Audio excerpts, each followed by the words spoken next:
Hello and welcome to the Pollinator Power Party. My name is Samantha Gilman, a communicator at EPRI, and I'm excited that you've joined us today for the party. We've got a great lineup of speakers, including the Undersecretary for USDA, Robert Bonney, President and CEO, Arshad Mansoor of EPRI, and Dr. Rebecca Hernandez from UC Davis. We also have a lot of different ways that you can participate in Pollinator Week. If you go to our website at epri.com/pollinators, you can get some gardening tips, which we just used to plant some plants. You can also get some recipes on pollinator-friendly foods and some bee guides and all kinds of things. So I hope you enjoyed the day, and thanks for joining us for National Pollinator Week.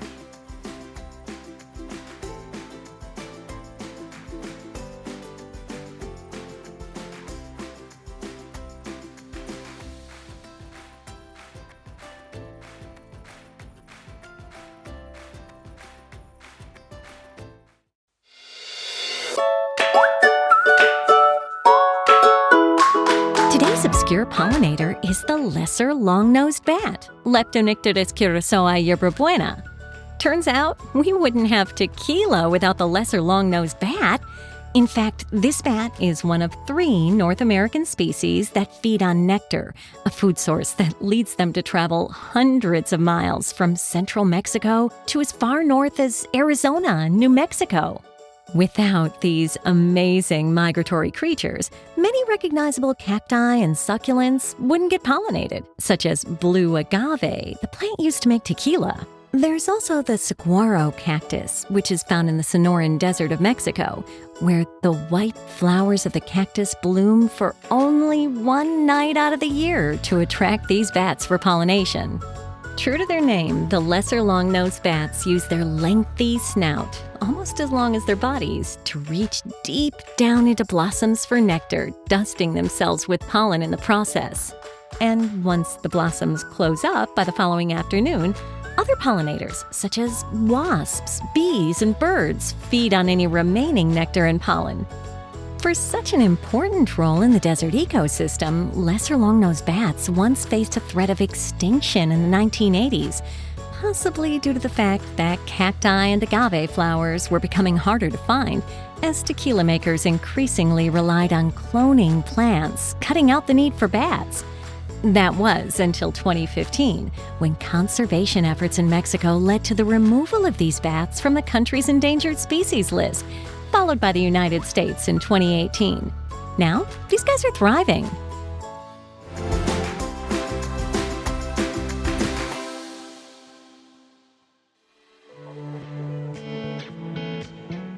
SMUD has this incredibly ambitious zero carbon goal to get to zero carbon from our power supply by 2030, and to accomplish that we need to build a lot more large-scale solar. The challenge is to do that with a restoration ethic so that these projects don't damage the land but can be demonstrated to restore it and improve ecosystem function inside of the solar projects. So the objective is to finish as many rows as we can today through all. EPRI runs the Power and Pollinator Initiative, which is really a collaboration of companies throughout North America to come together and think about what is their relationship with pollinators, how do their land management activities intersect with pollinator habitat. EPRI is really excited about this project. We really see it as being a national model of how you can meet renewable goals and protect the needs of the ecosystem and the community, which is why the name is really amazing, restorative energy. And SMUD has been at the table on that initiative really since its inception. We have plans to just cover this inverter area too. We're super excited to be out here today. This is our first day to actually get seeds in the ground on a really important restorative energy project that we are partnering with EPRI and UC Davis and the Xerces Society for Invertebrate Conservation to accomplish. This is a new chapter in the development of SMUD's large-scale solar projects. SMUD cares a lot about this because we are community-owned, not-for-profit, public utility, and I think we always are looking for ways to stack in multiple benefits So the fact that we are moving to zero carbon is one value, that we could be able to do those projects and also restore functioning ecosystems that not only support those species but support human health, right? The pollinator populations support food supply and local agricultural systems. SMUD is a really special organization to work with, and the fact that SMUD can provide a model for even the largest power companies in North America is pretty neat.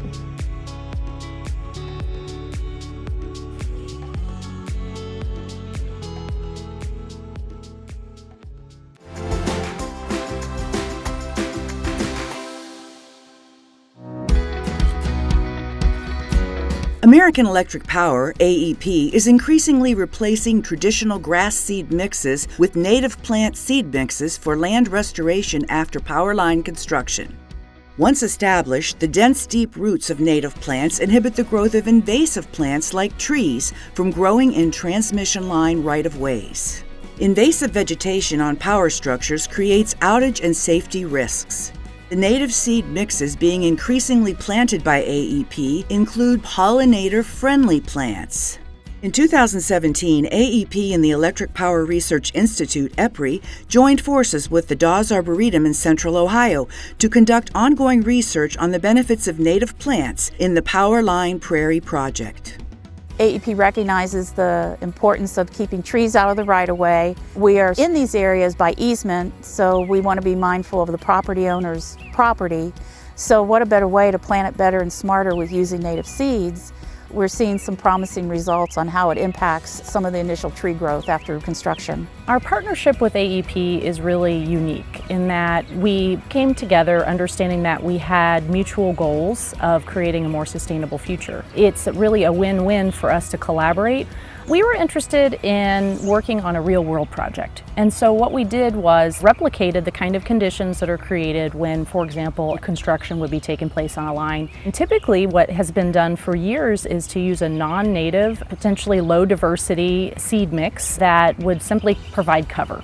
What we've found through our research is that by seeding a native seed mix that has a diversity of species that are deep-rooted, it actually has the ability to conserve soil and water resources, while at the same time providing more benefits to the very species that depend on these ecosystems. Pollinators, birds, bees, and butterflies all have more floral resources, shelter, food, and can reproduce in these habitats once those floral resources are provided. Penstemon digitalis, common name foxglove beard tongue, really important early season floral resource. The New England aster, you can tell because it's got the clasping leaves around the stem. This is false sunflower. The best part about this one is it comes up every year, so you don't have to plant sunflowers every year. Baptisia, this is one of my excellent. absolute favorites, and it's growing right next to the retivita. How exciting is that? As with prairie plantings, it just takes a little bit of patience, and then look what you're left with 5 years later. Just absolutely beautiful stuff, and soon, here enough, this is going to be just filled with color and blooming. It just takes time, but the way the seed mixes are developed,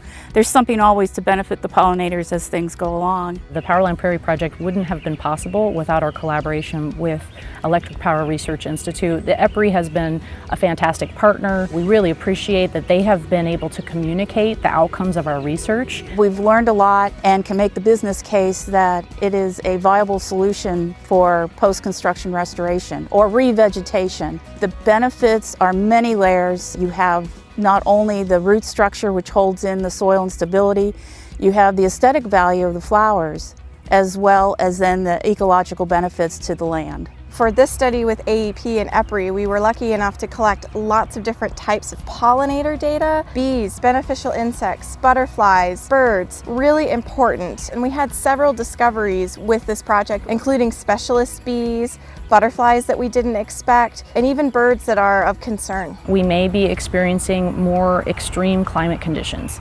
And this research has clearly shown that by using native seed mixes, we can create more resilient landscapes, and we all benefit from that.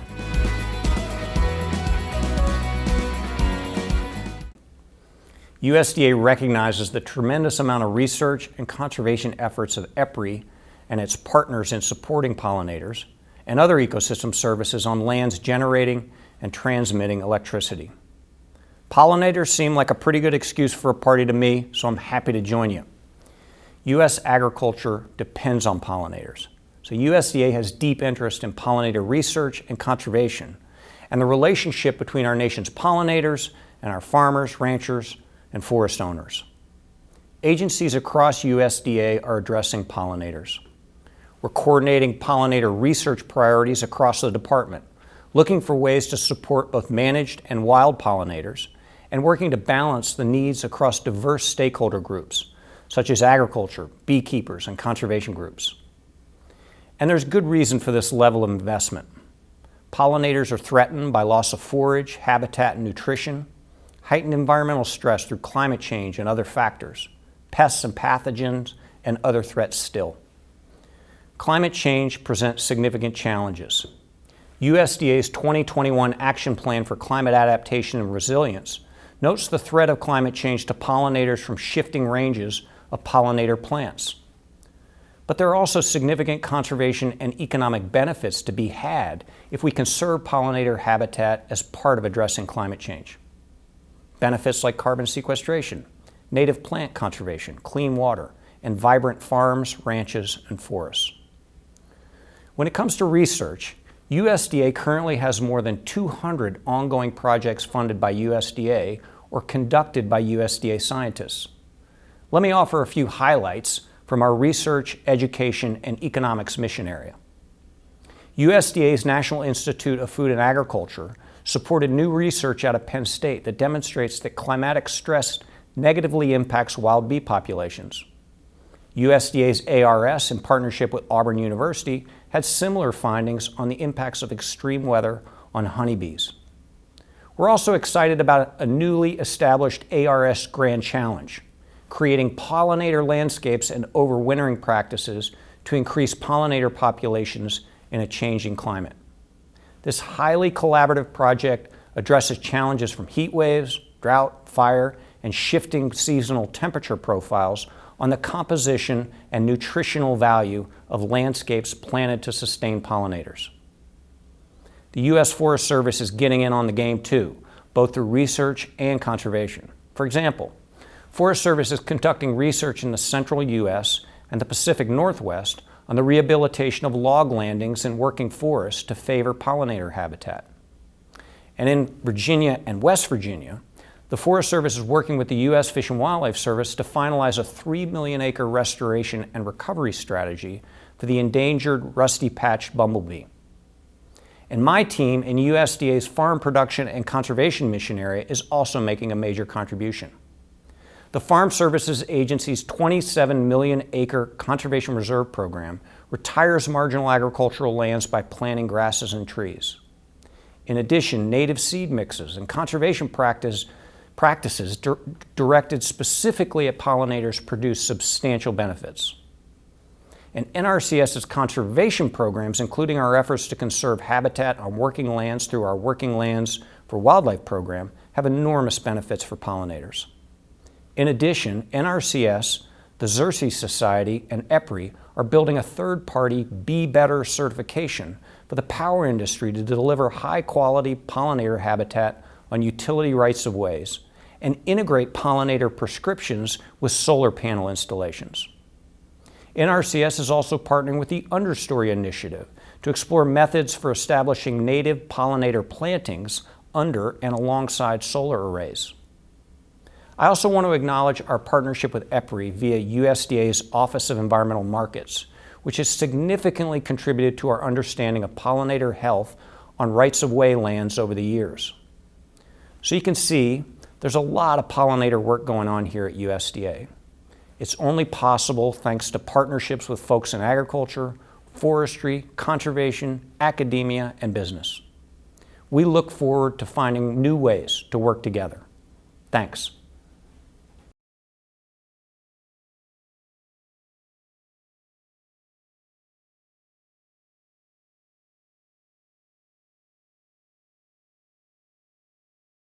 Hello, Pollinator Power Party. I hope you guys are having a great week. I'm just going to jump in here and kind of provide a little bit of context for this relatively complicated conversation that we're going to have today about solutions. So on Monday, we heard about the status of pollinators. We just heard from the Undersecretary of USDA about pollinators and what USDA is doing. And of course, there's a really massive overlap between pollinators and the Department of Agriculture with foods being pollinator dependent.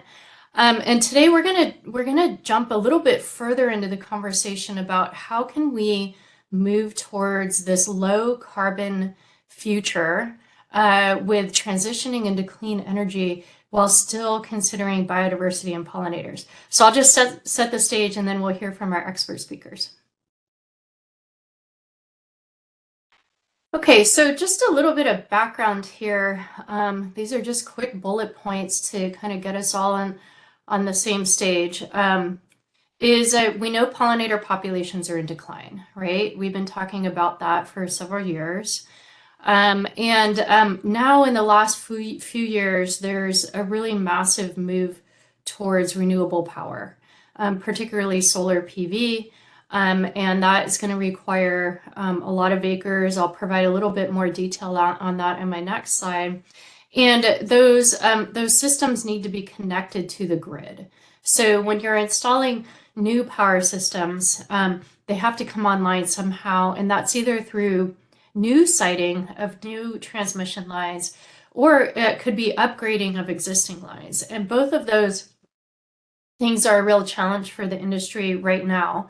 And then parallel with that, of course, we have more than 30 endangered pollinators already on the United States Endangered Species Act, and there's more coming. So kind of the global visibility for pollinators in general as sort of this slice of biodiversity has increased tremendously in the last 10 years.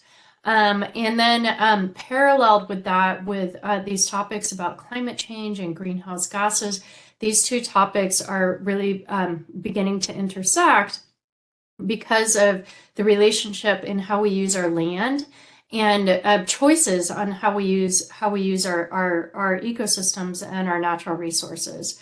So with the collective goal being a sustainable, affordable, and equitable future for all, that's kind of, what we're trying to reconcile as society. And there's a lot of organizations and universities, including EPRI, that are doing a tremendous amount of work to try to identify solutions that work for the most number of people and the most number of species and ecosystems around.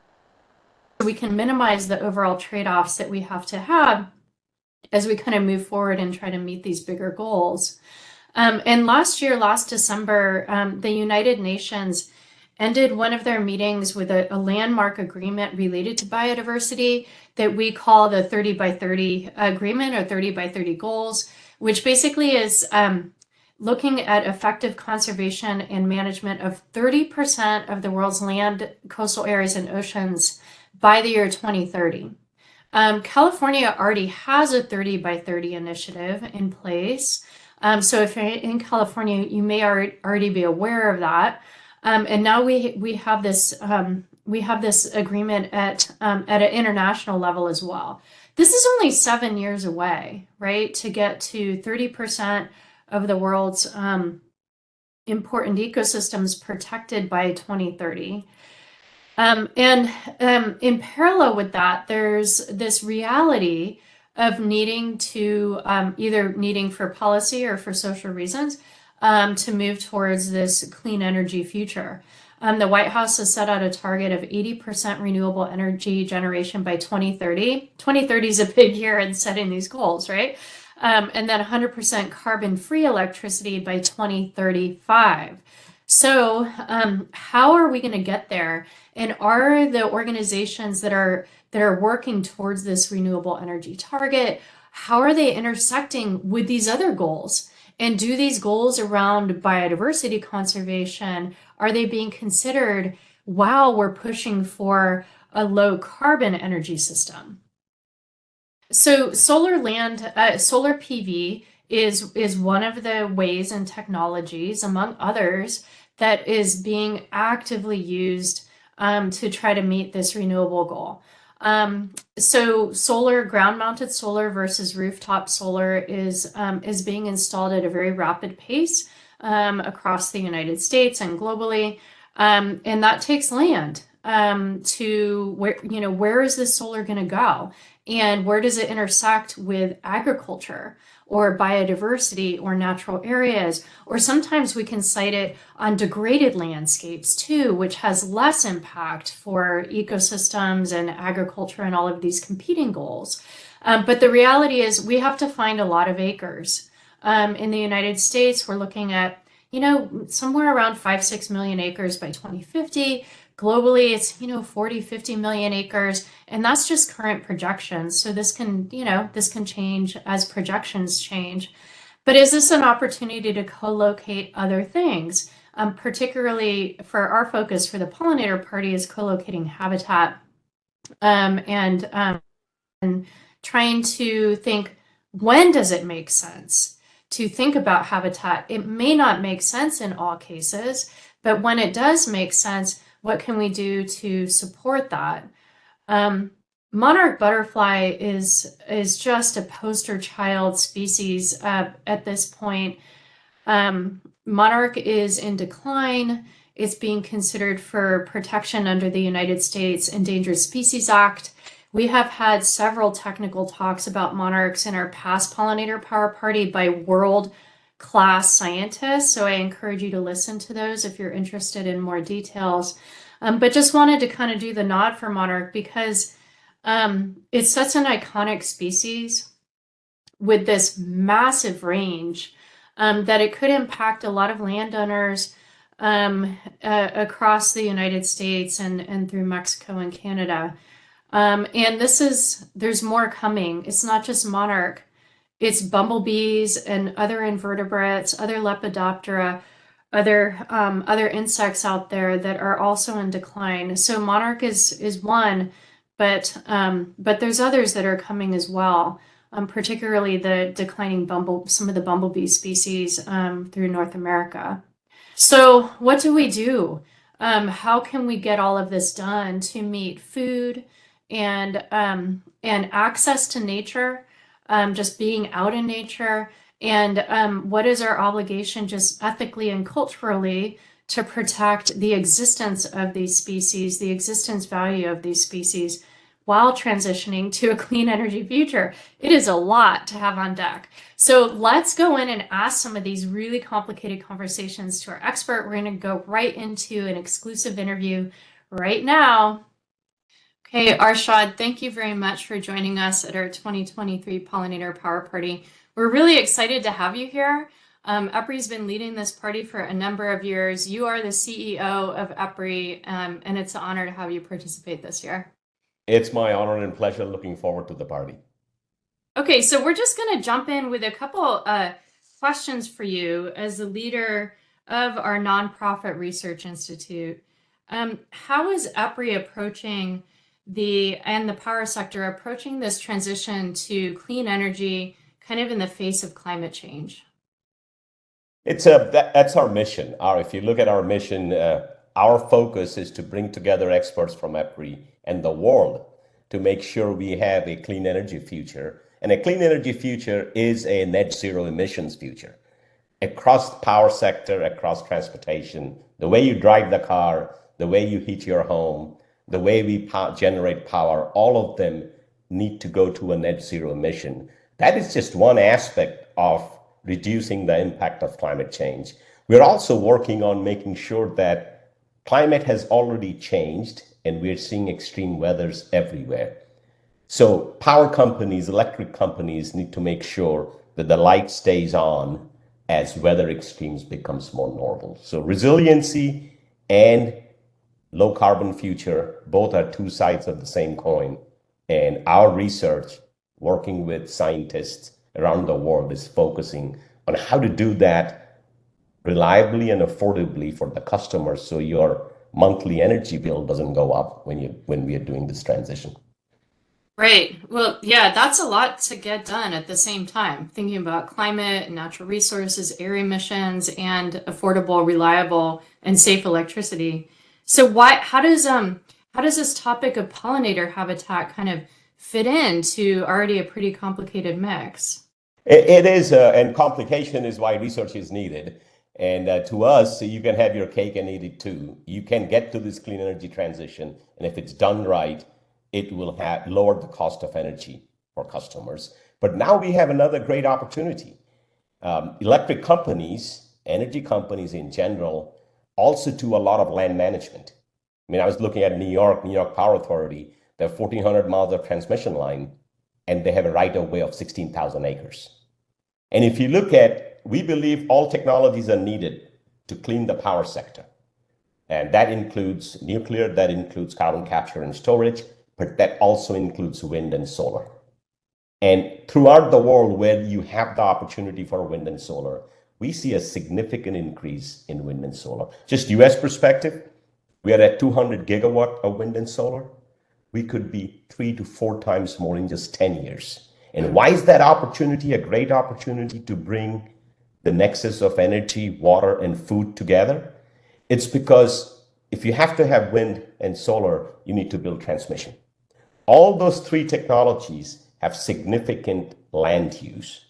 So give you an example, solar and wind, the amount of land that you need for 1 megawatt of power are orders of magnitude more than traditional generation we have used, coal, gas. So this gives us an opportunity now to be a good steward of the land. It really means grow the habitat that can bring in the bees so that the bees can pollinate and we have a secure food supply. Imagine electric companies now can take the lead, not just on a clean energy future to address climate change, but also a sustainable food future. So that's why I'm excited that this clean energy transition really makes the case for food, energy, affordability all to come together. And the work that the industry is doing, the work that society is doing, the work that Jessica, you're leading, is really paving the way for us to get to that future of, yes, we can have our cake and eat it too. Wow, that's really inspiring and very optimistic. Yeah, it's, trying to achieve all of those things is actually required. We have to be able to figure out how to get it done. How to have electricity, we depend on it for modern society. We need food and we need clean places to go and recreate and go outside for our spiritual and cultural needs as well. Okay, so in your opinion, can we really lower our carbon footprint and improve habitat at the same time? Yes, we can. And lowering carbon footprint has many facets. One is the way we generate power. That's where wind comes in, solar comes in, transmission line comes in, nuclear comes in, hydro comes in. And these are all opportunities for us to be a better steward of the nature of the land that we need to build these clean energy transition technologies. And being a better steward means that we could actually not only minimize the impact. When you're building a transmission line, you got to cut trees and you need right of way. So there is an impact, but turn that impact into a positive, because then the land that we have now, you could bring in, and this is where science is so important. What are the type of pollinator attracting plants that you put on the right of way? And it's a global effort. In Europe, all the utilities are also focusing on, they call it power plants. Power or power infrastructure could result in plants, not just taking trees out, but actually creating the plants that attract pollinators that causes a secure food supply. So this transition that we are in, and this is the decade, pivotal decade for the transition, because wind and solar has already matured. It's a mature technology. We're looking at nuclear now. We're looking at even pumped hydro storage. All these are land use. So I'm excited that this clean energy transition is not just about climate change, but it's also about food security and bringing those very important social fabrics to the electric companies. That's why it's a great opportunity for the electric companies to lead, working with the society. I'm so enthused that the power for pollinators is free to the public. You bring your kids, and the kids loves bees, bring everybody, because it can't be just with the electric companies. We are the experts. The electric companies knows what they're doing, the stakeholders knows, but really bring the people together that, look, this clean energy transition is not going to just reduce emissions.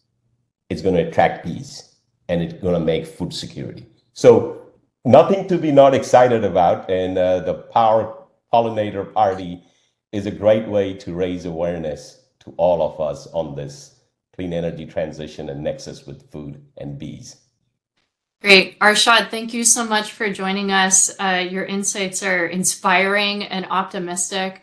We really appreciate your comments today. Thank you. It's an honor and pleasure. Thank you, Jessica. Looking forward to the party. Hi. Thank you. Thank you so much to host Jessica Fox at EPRI and Kelly Bills at Pollinator Partnership for organizing this unbelievable event happening again in 2023. This has already kicked off with such amazing content, and I am just so excited, so honored, so elated to be here today with all of you at this incredible event. You know, this really represents for me this moment in time in which we as humans are using technology for so much good. And that makes me really happy. And that really is actually the theme of this segment too. All right, who am I? You're probably wondering. Well, I am an associate professor in ecology and earth system science at the University of California, Davis. I'm also the director of the Center for Wild Energy, which I will talk about soon. But what I want to do today is to give you a direct portal into how we as scientists are tackling what many of us believe is the biggest challenge facing humanity today. And that is aligning our goals for renewable energy development and biodiversity conservation.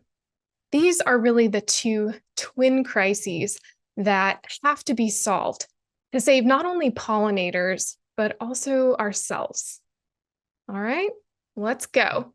So one question that I really enjoy asking my students is, how many of you have used up land today? Well, I'm often met with confused faces and a few maybe hesitantly raised hands asking for more information.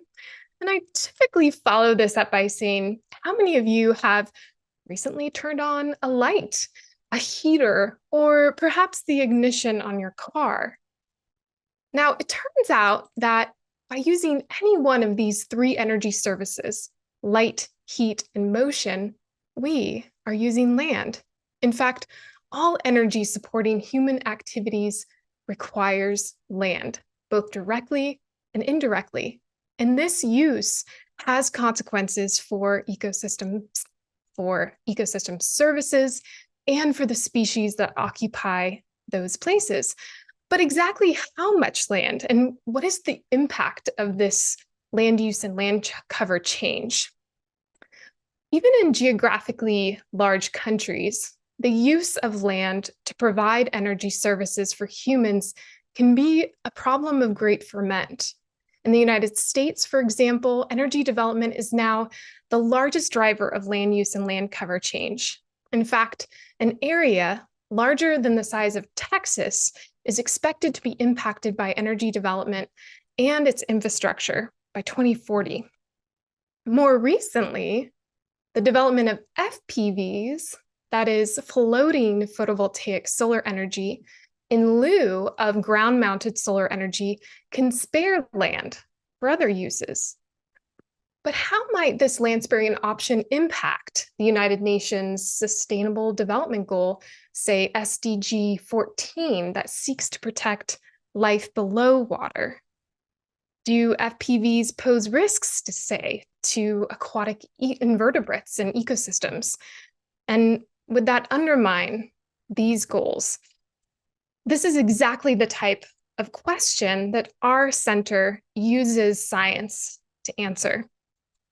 The need to understand and anticipate ecosystem impacts associated with energy development becomes even more challenging amidst this global call by conservation leaders, including myself, who show that we need to save half of Earth's ecosystems for nature, and where the loss of croplands and pasture under such scenarios can be substantial. So this has us asking, can a renewable energy transition proceed in a manner that does not undermine our goals for conservation, such that we can tackle these twin challenges facing humanity today simultaneously? But let's start at the beginning and let me walk you through the most important energy transitions and their outcomes that have occurred to date. Is that okay? So here we go. Throughout history, the nature and the magnitude of land used for meeting human energy needs has changed dramatically over time. The discovery and control of fire about 1.7 to 0.2 million years ago by early humans was a disruption point for cultural aspects of human evolution, but also in the ecology of terrestrial ecosystems across Earth's surface. In fact, from this point in time, all the way until the Industrial Revolution, that's the second half of the 18th century, humans used wood for energy. And these pre-industrial or organic economies relied on biomass that drove deforestation and required large areas of plantations to support human populations that were far smaller than today. In fact, we now know that Europe was actually substantially deforested by 1000 BC, in part owing to the collection of wood for energy.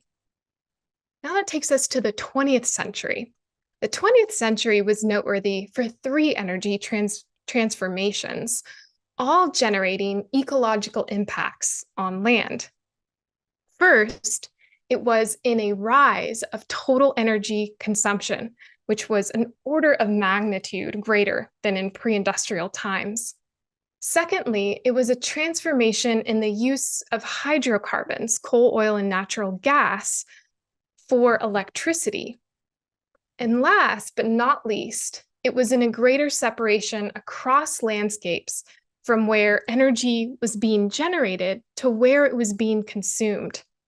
No longer were we restricted to the distance that we could actually walk to carry firewood. And instead, we could site our energy infrastructure far away from our view sheds, and we could transport that energy on trains, pipelines, and eventually as electricity along extensive transmission lines that we all know of today. For the first time, the impacts of energy on land, on ecosystems, and on species manifested in direct, indirect, and latent modes along these really complex, really nuanced, and often intractable supply chains. Okay, so stepping back, we're all aware that the extraction and the use of fossil fuels has facilitated this geologically instantaneous movement of carbon from the lithosphere as coal, oil, and natural gas into the atmosphere at a rate of 10 gigatons of carbon per year.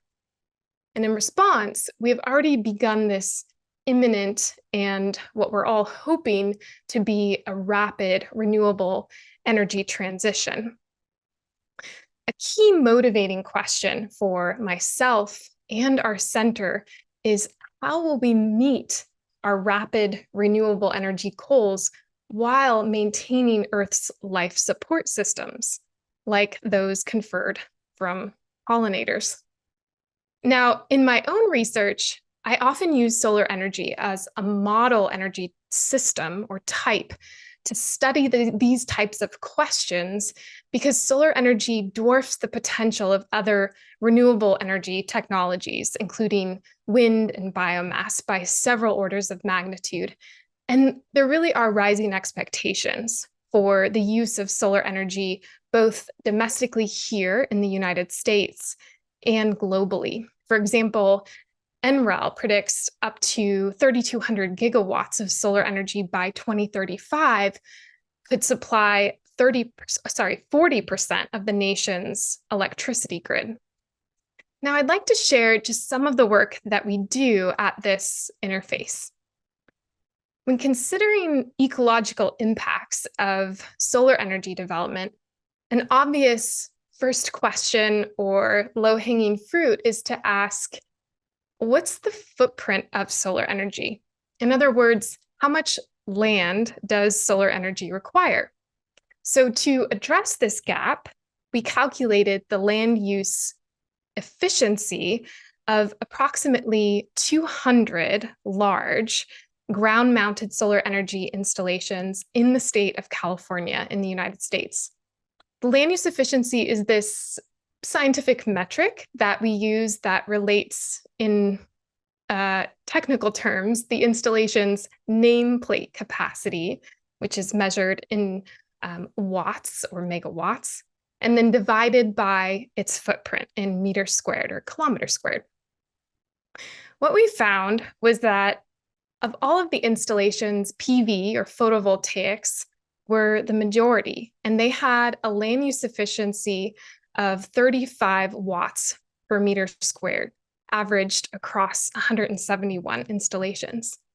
Now, this might not seem very remarkable now, but this was a study that was really first of its kind, and it provided a really important allometry for the state of California in a moment of time that was really California's first solar energy rush or boom.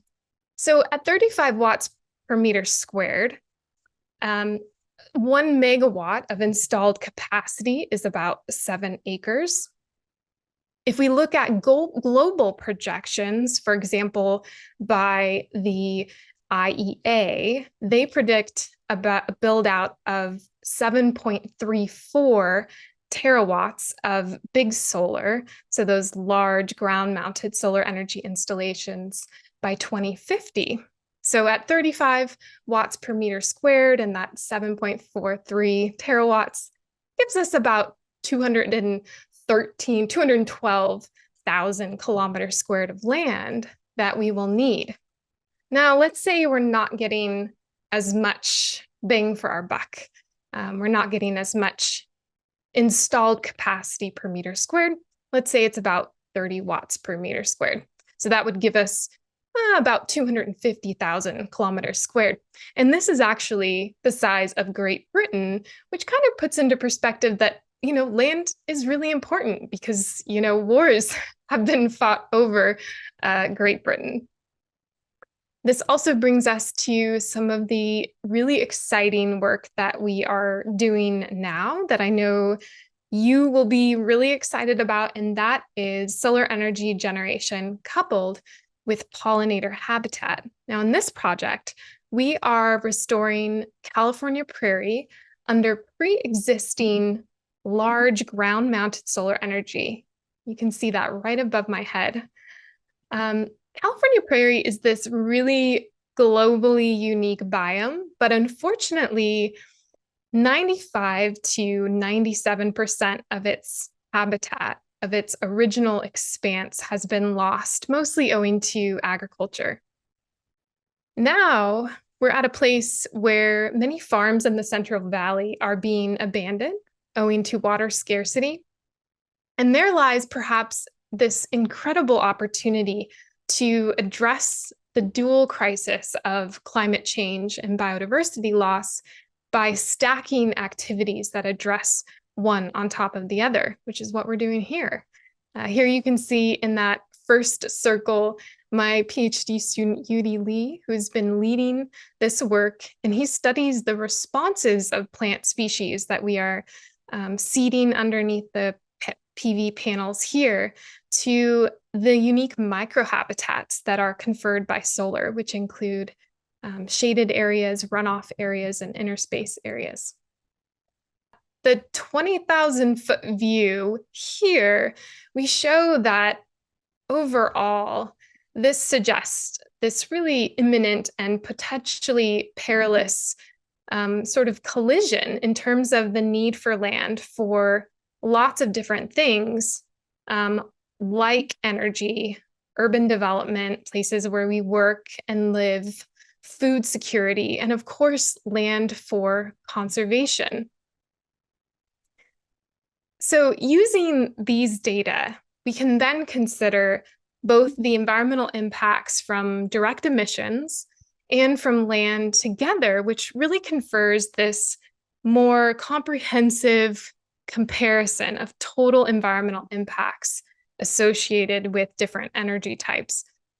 That red circle, all of those dots that are embodied in that red circle are really this sweet spot, geothermal, nuclear, solar, and wind, in that these are the sources of energy that are really optimized in terms of both their lower CO2 emissions and their lower impact on land. The exciting news that I can leave you with is that these are really the technologies that are on the rise. And places that are, or elements of these energy systems that are not covered with impermeable surfaces like concrete, they really are compatible with pollinator habitat, which is what we're showing in the work that we're doing in the center. Thank you so much again. Thank you, Jessica. Thank you, Kelly. Thank you, everyone, for joining me in this moment. And I'm so grateful that we got a chance to bring you into the lab and let you see what we're doing. I cannot wait to see what is next in the party. So stay tuned as we continue to party together and celebrate this incredible event.